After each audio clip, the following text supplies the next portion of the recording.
भाई अगर आप भी किसी ऐसी नौकरी की तलाश में है ना, जिसमें मतलब एक अच्छी सैलरी हो, अच्छा पावर हो, अच्छी फैसिलिटीज हो, अच्छा प्रमोशन हो, कोई मगजमारी ना हो, कोई फील्ड वर्क ना हो, आपका चेयरमैन तो क्या, चेयरमैन का बाप भी आपको इस नौकरी से ना निकल पाए अगर आपने एक झपकी नींद भी मार ली ऑफिस टाइम में तो 9 से 5 की जिंदगी हो, और 5 बजे जाने के बाद घर पे आप अपने बीवी बच्चों के साथ अपना समय बिताए, बीच में चेयरमैन आपका फोन करके नहीं बोले बेटा तुमने ये काम नहीं किया, क्यों नहीं किया, अब इस फाइल को मुझे चाहिए कल रात तक, कल अभी रात तक चाहिए, 2 घंटे में चाहिए, आपको घर पे काम ना करना पड़े, मतलब इस तरीके की अगर आप जिंदगी चाहते हो एकदम बेस्ट आरामदायक, तो सीजीएल एग्जाम निकाल लो भाई। ठीक है, मैं बताऊंगा अभी सीजीएल एक्चुअल में है क्या, क्या एग्जाम है, क्या सिलेबस है, क्या नहीं है, कौन सी जॉब मिलती है और क्या सैलरी है, क्या पावर मिलते हैं यहाँ पे, सब कुछ बताऊंगा। लेकिन वन ऑफ द बेस्ट, देखो आपने आईएएस का नाम सुना है, आपने अगर आईएएस का नाम सुना होगा तो आपने आईपीएस का नाम भी सुना होगा। ये दो तीन ऐसे पोस्ट होते हैं, आईएफएस हो गया, आईआरएस, ये दो तीन ऐसे पोस्ट होते हैं जो एकदम सबसे टॉप नॉच पोस्ट होते हैं सरकारी सरकार में, अगर मैं बोलूँ एक पेपर दे के आप पहुंच सकते हो तो। वरना सबसे ऊपर तो अपने नेता हो गए, जहाँ पे आपको पढ़ने की जरूरत ही नहीं, बिना पढ़े आप वहाँ पे बन सकते हो। लेकिन अगर आप पढ़ाई लिखाई में बात कर रहे हो, पेपर वगैरह देके, तो आप सबसे ऊपर जा सकते हो, तो आईएएस आईपीएस यहाँ जा सकते हो। लेकिन ठीक इसके नीचे ही, भाई ये कितना बड़ा होता है आप जानते हो, कलेक्टर, उसके नीचे जो आएगा, ठीक उसके नीचे वाला भी, मतलब उसके नीचे ही, मतलब जैसे ये ग्रेड ए है तो ग्रेड बी वाला भी ज़्यादा नीचे थोड़ा ना होगा, वो भी ठीक ठाक अच्छा है, तो वो भी सीजीएल से ही बनता है भाई वो। इसीलिए हम सीजीएल को मिनी आईएएस भी कहते हैं। अगर आप मिनी आईएएस आईएएस नहीं बन पाए तो मिनी आईएएस तो बन जाओ भाई।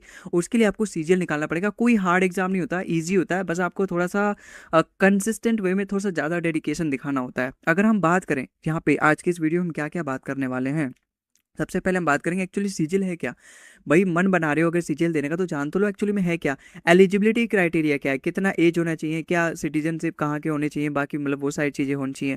ठीक है, एग्जाम फिजिकल होता है कि नहीं, मेडिकल होता है कि नहीं, सारी चीज़ें। एग्जाम पैटर्न क्या है, क्या पूछा जाता है, कौन से सब्जेक्ट पूछे जाते हैं, अच्छा सिलेबस क्या है, सब्जेक्ट्स क्या पूछे जाते हैं, टॉप गवर्नमेंट जॉब्स क्या है भाई यहाँ पर, क्या हम हमें बंदूक मिलेगी, क्या हम किसी को भी थप्पड़ मार सकते हैं कोई अगर रोड पे घूम रहा है, तो सारी गवर्नमेंट जॉब्स की हम बात करेंगे जो भी यहाँ पे मिलती है। सैलरी हो, पर्क हो, प्रमोशन हो, ये सारी चीज़ें बात करेंगे। सिलेक्शन प्रोसेस कैसा है कि हाँ एग्जाम देने के बाद फिर क्या क्या होगा मेरे साथ कि ये नौकरी मुझे मिल जाएगी। प्रिपरेशन स्ट्रेटेजी क्या है कि हाँ अगर मैंने जान लिया कि सीजीएल क्या है, एग्जाम पैटर्न क्या है, सिलेबस क्या है, टॉप गवर्नमेंट जॉब क्या मिलती है, सैलरी कितनी मिलती है, अब तो मैं बिल्कुल मोटिवेट हो गया, अब तो मुझे निकालनी है कुछ भी करके। तो मैं आपको लास्ट में ये भी कुछ टिप्स दूंगा कि देखो आपको ये जरूर ध्यान देना है अपनी प्रिपरेशन स्ट्रेटेजी के दौरान। तो सबसे पहले आप जानो एक्चुअली में एसएससी सीजीएल है क्या। भाई एसएससी तो मान लो कि एक सरकारी कमीशन है, अब वो अलग अलग पोस्ट के लिए अलग अलग एग्जाम कराती है और उसके अलग अलग नाम है, जैसे एसएससी सीजीएल होता है, एक एसएससी सीएचएसएल होता है, एक एसएससी एमटीएस होता है, एक एसएससी जीडी होता है। अलग अलग पोस्ट के लिए ना वो अलग अलग एग्जाम अलग अलग नाम से एग्जाम कराती है। तो जो बच्चे अपने ग्रेजुएट लेवल पे हैं, जो बच्चे अपने ग्रेजुएट लेवल पे हैं, जैसे यहाँ पे देखो सीजीएल की फुल फॉर्म क्या है, कंबाइंड ग्रेजुएट लेवल, तो जिसने भी ग्रेजुएशन कर ली है उनके लिए सीजीएल होता है। अगर आपने ग्रेजुएशन कर ली ना तो सबसे बेस्ट यही वाली है भाई, सरकारी नौकरी, अच्छी खासी वैकेंसी भी आती है, लगभग हर साल 12 से 15 हज़ार वैकेंसी आती है, जो कि ठीक ठाक है अपने आप में। ठीक है, और मतलब कम तो है लेकिन हाँ तब भी ठीक ठाक है। अगर हम दूसरी पोस्ट से बात करें, दूसरे फील्ड में बात करें, ठीक है, ग्रेजुएट लेवल पे आपका एग्जाम होता है। अगर आप ग्रेजुएशन हो किसी भी कॉलेज से, कोई जरूरत नहीं है कि आपने केवल साइंस ही लियो, आपने केवल आर्ट्स ही लियो, कॉमर्स बैकग्राउंड, कोई जरूरत नहीं है। अच्छा ये भी जरूरत नहीं कि आपकी 75% ही होनी चाहिए 12वीं, अगर आपके 55% है बस आप पास होनी चाहिए भाई, हर हर उसमें, तो बस आपको पास होनी चाहिए। और गवर्नमेंट जो आपने ग्रेजुएट कॉलेज, जो आप जिस भी कॉलेज से आपने ग्रेजुएशन कर रखा है उसमें भी बस आपके पास होना चाहिए बस।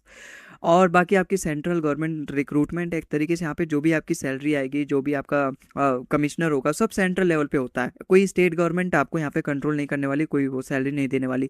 यहाँ पे जो भी जॉब्स होती हैं वो ग्रुप बी या फिर ग्रुप सी लेवल की होती हैं, ये तो मैंने आपको बता ही दिया।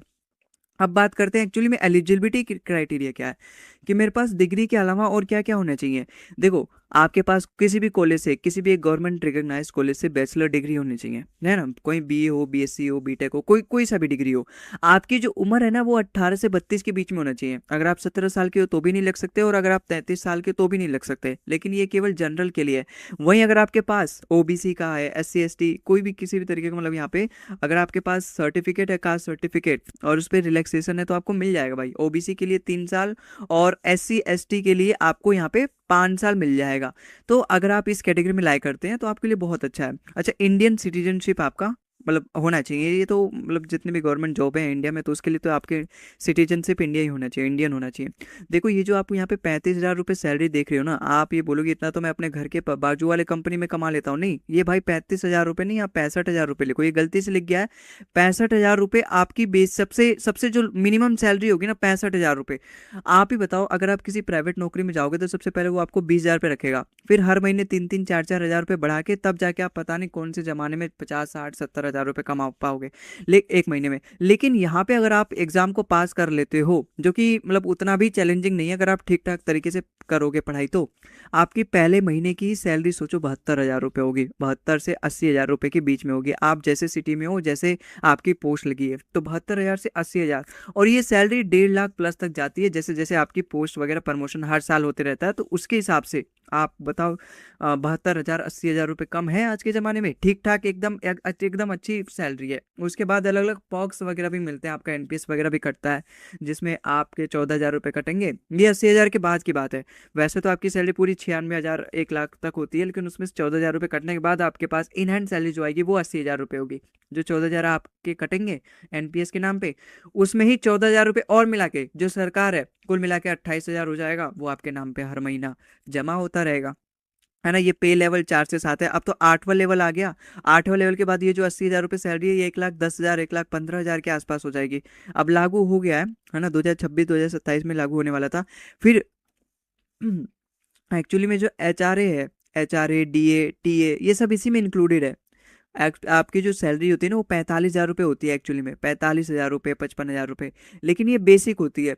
इसी का कुछ परसेंट, सपोज मैं ले लेता हूँ 30% आपका एचआरए होता है, तो 45 या 135, तो उसी का कुछ मान लो 13,500 रुपये फिर आपका एचआरए हो गया, फिर उसका 20% आपका डीए मिलता है, फिर 10% आपका टीए मिलता है। इस तरीके से कर करके आपकी जो सैलरी है वो पूरी 80,000 रुपये मिल जाती है। एचआरए मतलब हाउस रेंट अलाउंस। अगर आप गवर्नमेंट क्वार्टर ले लेते हो तब आपको ये एचआरए नहीं मिलेगा, और अगर आपने यहाँ पे गवर्नमेंट क्वार्टर नहीं लिया, अप्लाई नहीं किया, तब आपको तब तक ये 30% मिलेगा।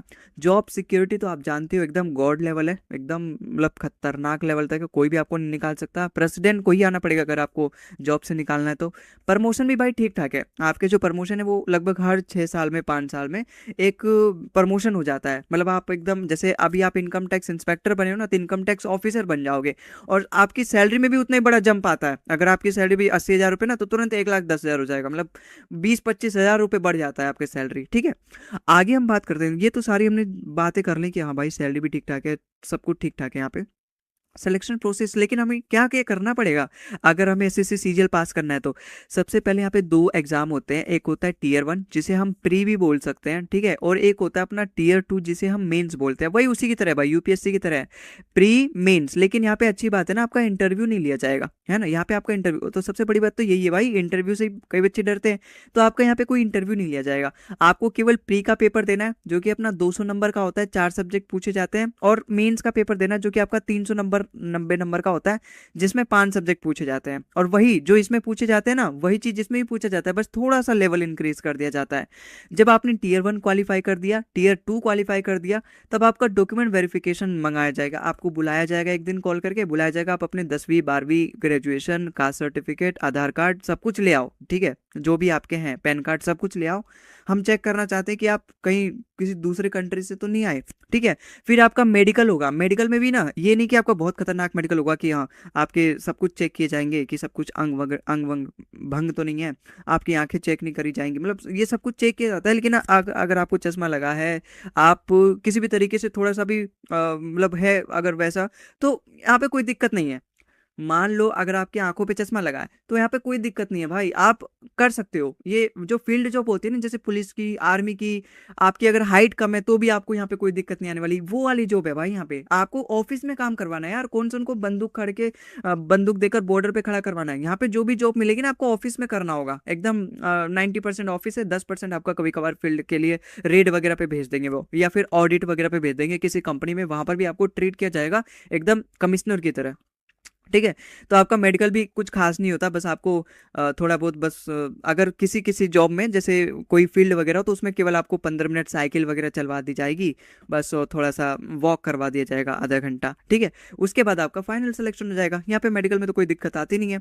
अगर हम बात करें सिलेबस का क्या है, एक्चुअली में क्या क्या सब्जेक्ट पूछे जाते हैं, तो केवल ये 5 सब्जेक्ट हैं भाई पूछे जाते हैं।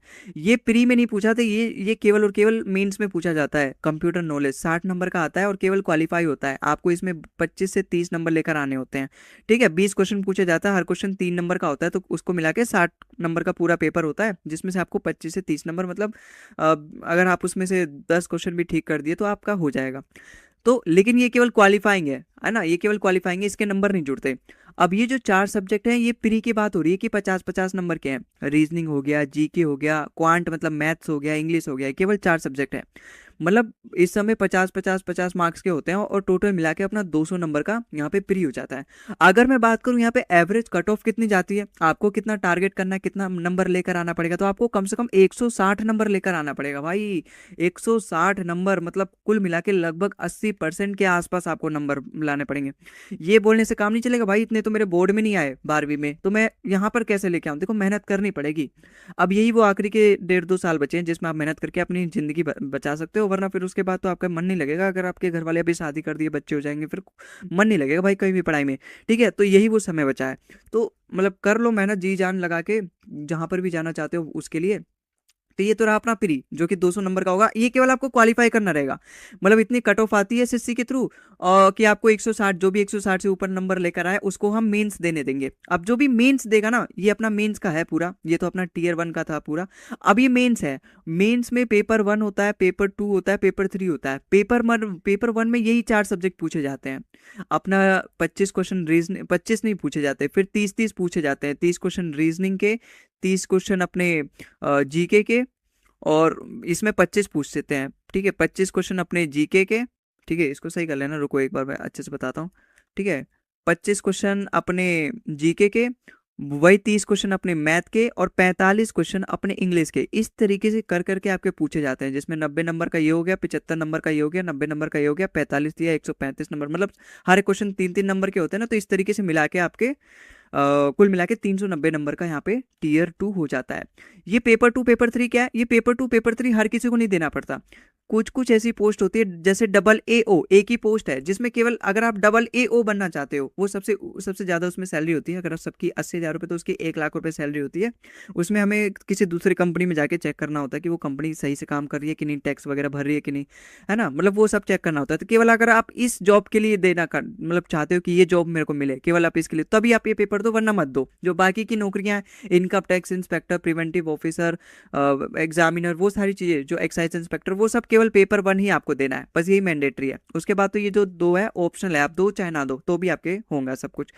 अच्छा, यहाँ पे जो टीयर 1 है उसमें आपकी नेगेटिव मार्किंग है। ऐसा नहीं कि आप आंख बंद करके अक्कड़ बक्कड़ बम्बे बोल करके जय श्री राम करके यहाँ पे ऑप्शन वगैरह टिक कर दो, ऐसा कुछ नहीं चलेगा। आपके कोई माइनस में भी मार्क्स आ सकते हैं अगर यहाँ पे क्योंकि नेगेटिव मार्किंग है। फिर टीयर 2 में 1 नंबर करते हैं, क्योंकि भाई जो टीयर 1 है ना उसमें हर क्वेश्चन 2 नंबर का होता है, टीयर 2 में हर क्वेश्चन 1 नंबर का होता है, 3 नंबर का होता है। तो यहाँ पे 0.5 नेगेटिव मार्किंग है, यहाँ पे 1 नंबर की नेगेटिव मार्किंग है। ये एवरेज कट ऑफ दे रखा है प्री का, है ना। और मतलब जनरल का देखो 145, 165, 140। हालांकि मैं आपको यही रिकमेंड करूंगा, आप अगर ओबीसी में हो, SC ST में, चाहे किसी भी उसमें हो, आप कम से कम, अगर आप SC ST में तो 140 प्लस का टारगेट बनाओ, और अगर आप जनरल में हो तो कम से कम 160 प्लस का, इतना टारगेट तो आपको बनाना पड़ेगा। यहाँ पे 150 कर लो, ठीक है। तो इतना तो आपको बनाना ही पड़ेगा, है ना। बहुत कंपटीशन बढ़ चुका है पहले से, पहले 120 130 कट ऑफ जाती थी, लेकिन अब 160 170 तक भी जा रही है, ठीक है। बाकी ये देखो जॉब्स जो पॉपुलर सबसे ज़्यादा, जो जिसके लिए सबसे ज़्यादा कॉम्पिटिशन रहता है इस एग्जाम में, सबसे ज़्यादा जिसके लिए अप्लाई किया जाता है, जब आप टीयर 1 टीयर 2 निकाल दोगे ना, तो आपके पास एक एप्लीकेशन आएगा जीमेल पर, एक फॉर्म भरने के लिए कि आप अपनी पोस्ट प्रेफरेंस भरो, कि आप सबसे पहले आपके जितने भी नंबर आए उसके हिसाब से आप सबसे फर्स्ट पे किसको प्रियॉरिटी दोगे, कि आप इनकम टैक्स इंस्पेक्टर बनना चाहोगे, दूसरे पे आप किसको प्रियॉरिटी दोगे, एक्साइज इंस्पेक्टर, तीसरे पे, उस तरीके से आपके फॉर्म भरे जाते हैं। तो ये देखो कुछ ऐसी जॉब्स हैं जो सबसे ज्यादा पॉपुलर हैं भाई इस एग्जाम में, जैसे इनकम टैक्स इंस्पेक्टर हो गया, CBI इंस्पेक्टर हो गया, असिस्टेंट सेक्शन ऑफिसर, ये तो आप जानते ही हो, हमेशा सुनते रहते हो income tax CBI. Assistant section officer क्या है भाई, ये ना एक्चुअली डेस्क जॉब है, प्रॉपर डेस्क जॉब है। आपको दिल्ली में इस तरीके से आपका कार्यालय रहेगा, बिल्कुल सेम है भाई, इस तरीके से ही रहता है आपका कार्यालय, दिल्ली में रहेगा और एकदम बढ़िया जगह रहता है, एकदम कैंटोनमेंट एरिया में, एकदम गार्डन वार्डन खूब बना है और मतलब वहाँ पे बहुत अच्छा सा एरिया है, बिल्कुल साफ सुथरा रहता है। वहाँ पे आपको जाके काम करना पड़ेगा 9 से 5, और कोई वहाँ पे फील्ड जॉब नहीं है, बीच में 1 घंटे के लिए आपको लंच मिलेगा। और बाकी यहाँ पे असिस्टेंट सेक्शन ऑफिसर 2 तरीके के होते हैं, एक होता है सीएसएस और एक होता है एमईए। एमईए में इतना फर्क है ना, दोनों में मिनिस्ट्रीज वगैरह मिलते हैं, जैसे कोल हो गया, रेलवे हो गया, फाइनेंस मिनिस्ट्री, इन सब में आप बस एज अ सेक्शन ऑफिसर काम करोगे, मतलब जो भी आपका डॉक्यूमेंट वगैरह वर्क होता है वो केवल आप देखोगे, ठीक है। तो सीएसएस में तो आपको ये दिल्ली में ही हमेशा रहना है, इंडिया में ही आपको हमेशा रहना पड़ेगा, वो भी दिल्ली में। एमईए में आप चाहें तो दिल्ली में ही रहो हमेशा, या फिर आप विदेश में भी जाना चाहो तो आप सरकार की तरफ से विदेश में भी जाके, जो विदेश में इंडिया की एम्बेसी है उसमें काम कर लो। मान लो रसिया में आप जाना चाहते हो तो वहां पर भी आप जा सकते हो, जो भी इंडिया की एम्बेसी है वहां पे आपको काम करने का मिलेगा। फिर अगर आप रसिया में पहुंच गए ना तो आपको रसिया के हिसाब से सैलरी मिलेगी भाई, रसिया की जीडीपी ज्यादा होगी, रसिया की जो भी इनकम पर कैपिटा इनकम है वो ज्यादा होगी इंडिया से, है ना। तो वहां पे आपको हिसाब से, वहां के हिसाब से आपको सैलरी मिलेगी, ठीक है। तो जैसे अगर आपकी सैलरी यहाँ पे 1 लाख है तो वहाँ पे 3-4 लाख रुपए हो सकती है, इतनी भी बढ़ जा होती है भाई, रियलिटी है ये, है ना, मतलब सच्ची बात है ये। फिर असिस्टेंट इन फोर्स ऑफिसर हो गया, जैसे आपने अभी सुना ईडी वगैरह, है ना, नेताओं के घर खूब रेड वगैरह मारा, अभी बहुत चला था ये, ईडी हो गया, ऑडिटर हो गया, अकाउंटेंट हो गया। तो ये सब कुछ पॉपुलर पोस्ट हैं जो भाई एसएससी सीजीएल से मिलने वाली है, ठीक है। एक्साइज इंस्पेक्टर हो गया जो कि यहाँ पर है ही, ठीक है। अब आके देखो, सबसे पहले आपको स्ट्रेटजी, भाई ये सब तो आपने जान लिया। अच्छा, फैसिलिटीज़ वगैरह की मैंने यहाँ पे बता दिया। आपको एचआरए मिलता है, डीए मिलता है, टीए मिलता है। केवल यही नहीं, आप अगर आपके अगर 2 बच्चे हैं ना, उनको पढ़ाने के लिए आपको हर साल 27,000 रुपये दिए जाएंगे, एक पर एक बच्चा। अगर आपका एक बच्चा है तो 27,000 रुपये मिलेंगे, 2 बच्चे हैं तो 54,000 रुपये मिलेंगे हर महीने पढ़ाने के लिए, हर महीने मतलब हर साल पढ़ाने के लिए। सोचो, ट्यूशन फीस आपको हर 3 साल में एक बैग का भी पैसा मिलेगा, 2,500-3,000 रुपये की, जाओ बैग खरीद लो, बोतल खरीद लो। मतलब सोचो यार, मतलब आपका कच्चा बनियान से लेके आपका पूरा बाल कटवाने तक का पैसा यहाँ पे, अगर मैं दूसरे शब्दों में कहूँ तो चलेगा, ठीक है। तो ये सारी अच्छी, इसीलिए तो इतना ज्यादा कंपटीशन है भाई सरकारी नौकरी का, प्राइवेट में कौन जाना चाह रहा है। लेकिन अब धीरे धीरे हमारा इंडिया बदल रहा है, वो भी अब थोड़ा सा खुद का भी स्टार्टअप वगैरह पे फोकस कर रहा है, ठीक है। तो ये रही हमारी गवर्नमेंट जॉब जो कि मिलती है, जो सबसे ज्यादा पॉपुलर है। सबसे ज़्यादा कंपटीशन इन्हीं के लिए रहता है, इनकम टैक्स के लिए, असिस्टेंट सेक्शन ऑफिसर के लिए, बाकी एक्साइज इंस्पेक्टर के लिए, और सब तो रहता ही है लाइन में, ठीक है। बाकी अगर मैं आपको बताऊं कि स्ट्रेटजी, आपने ये सब तो जानिए कि सीजीएल एक्चुअली में है क्या है, सैलरी क्या है, पावर क्या है, दहेज अच्छा मिलेगा, बीबी अच्छी मिलेगी, सब कुछ बढ़िया, सब कुछ चलेगा। लेकिन हमें अगर तैयारी करना है, मैं तो कुछ जानता नहीं हूँ, मुझे तो कुछ पता नहीं, क्योंकि मैं जहाँ जैसे एरिया में रहता हूँ यहाँ सब तो बस इतना जानते हैं कि भाई पढ़ लिख लो, 12वीं पास कर लो, विदेश चलो। तो मैं यहाँ से कैसे जानूं कि एक्चुअली मुझे तैयारी कैसे करनी है। भाई देखो, मेरी तरफ से मैं कुछ आपको टिप्स दूंगा, जो कि हमेशा जब भी आप अगर तैयारी करने का मन बना रहे हो तो हमेशा इस बात को ध्यान रखना। सबसे पहले ना आपको सिलेबस के बारे में जानना है, एक कॉपी लेना, पेज लिखना, जहाँ पर सभी के सिलेबस में, मतलब maths, English, reasoning, GK, GS, सब में जो जो चैप्टर आ रहे हैं ना, सबके नाम लिख लो। मैंने बना रखी है एक अलग से सेपरेट वीडियो कि syllabus, complete syllabus of SSC, आप सर्च करना भोलू मैथ्स डाल के तो मिल जाएगा आपको। तो मैंने पूरा सिलेबस बना रहा है, सबसे पहले आप उसको चैप्टर वाइज लिख लेना भाई, उससे क्या ना आपको पता चलेगा कि क्या क्या पूछा जाता है इसमें। कहीं यहाँ पे ट्रिग्नो, कहीं यहाँ पे इंटीग्रेशन डिफरेंशिएशन तो नहीं पूछा जाता, ट्रिग्नोमेट्री आता है, अलजेब्रा लेवल अलजेब्रा आता है, वो किस तरीके का पूछा जाता है। आप पढ़ के देखो किसी टीचर से, यूट्यूब पर कोई भी 1-2 चैप्टर, तो आपके समझने लायक है या फिर नहीं, या फिर बहुत ज़्यादा मेहनत करनी पड़ेगी। आपके जो बेसिक्स हैं वो कैसे हैं, बहुत ज़्यादा कमज़ोर है, बहुत ज़्यादा स्ट्रेंथ है। अगर बहुत ज़्यादा कमज़ोर है तो आपको मेहनत करनी पड़ेगी। फिर जब आपने सिलेबस वगैरह जान लिया, फिर यूट्यूब पर टीचर्स वगैरह देखना है कि हाँ किस टीचर से मैं पढ़ूंगा, उसके लिए भी मैंने वीडियोस बना रखी कि किस टीचर से कौन सा सब्जेक्ट सबसे बढ़िया है, पढ़ें। फिर उसके बाद आपको सबसे ज़्यादा पीवाईक्यूज पे फोकस करना है। एक बार अगर आपने स्टार्ट कर दिया ना प्रिपरेशन, तो आपको पीवाईक्यूज को लेकर चलना है। आपने एक चैप्टर कंप्लीट किया, पीवाईक्यूज उसके सॉल्व करे, कुछ एक चैप्टर सॉल्व किया, फिर से कुछ पीवाईक्यूज सॉल्व करिए। वो आपको ऑनलाइन मिल जाएगा भाई, मतलब किसी वेबसाइट, टेस्ट रैंकिंग हो गया, टेस्ट बुक हो गया, ओलाइव बोर्ड हो गया, ये कुछ टेस्ट प्लेटफॉर्म है जहाँ पे आप टेस्ट वगैरह दे सकते हो। तो आप एक चैप्टर पढ़ के चैप्टर वाइज वहाँ पे टेस्ट दो, खूब मॉक टेस्ट लगाना है, कम से कम आपको 200 से ज़्यादा मॉक टेस्ट लगाना है अगर आपको पेपर देने से पहले पहले आपको 200 से ज़्यादा, और रिवीजन आपको खूब करना है, ठीक है। तो ये कुछ 4-5 बातें हैं जो एकदम मतलब बहुत ज़्यादा इंपॉर्टेंट है। इन बातों को बिना ध्यान दिए आपका सिलेक्शन मुश्किल ही नहीं, नामुमकिन है है ना? इस तरीके इतना ज़्यादा मैं कॉन्फिडेंट हूँ इन पॉइंट्स के ऊपर, और होना भी क्यों नहीं भाई, सारे आप इंटरव्यू वगैरह देखोगे तो यही सारी चीज़ें आती हैं। तो ये सारी 4-5 पॉइंट है जिनको आप ध्यान में रखें, और इन सभी चीज़ों को बातों में ध्यान रख के आप एसएससी की तैयारी कर सकते हो। बहुत बेस्ट अपॉर्चुनिटी है। अगर आपका एक बार हो गया है ना भाई, तो पूरी पीढ़ी की पीढ़ी आप सुधार दोगे। मतलब इतना मतलब इस एग्ज़ाम में दम है। ठीक है?